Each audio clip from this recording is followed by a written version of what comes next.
ভালোবাসা দিবস আর বসন্ত বরণে প্রস্তুত এখন রাজধানীবাসী। এবারও দুটি উৎসব উদযাপন করা হবে একই দিনে।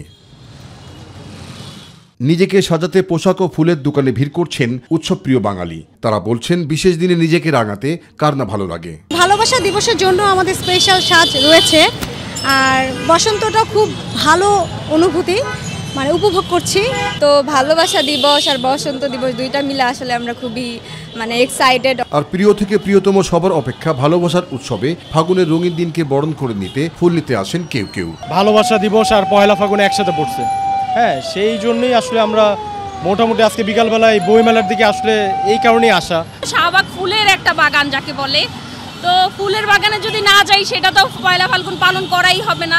এদিকে এই দুই উৎসব মিলে ফুল বেচাকেনা বেশ জমজমাট বলে জানান ফুল ব্যবসায়ীরা। দুই দিনে হলে আমাদের প্রোগ্রামটা আরো ভালো হয়, আনন্দমুখর পরিবেশটা আবার বেশি সৃষ্টি হয়। আশাবাদী যে আমাদের বেচাকেনা যে গত বছর দিনগুলো গেছে ওর থেকে এবার আরো ভালো হবে।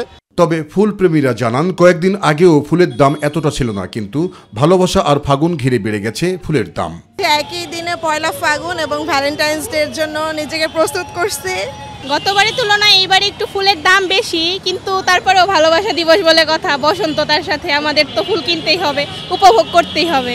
জোটে যদি একটি পয়সা, খাদ্য কিনে নিও ক্ষুধার লাগি, দুটি যদি জোটে তবে ফুল কিনে নিও হে অনুরাগী। আর তাই দাম যাই হোক, কবির আহ্বানে যেন ছুটে যাই বসন্ত বিলাসী মন।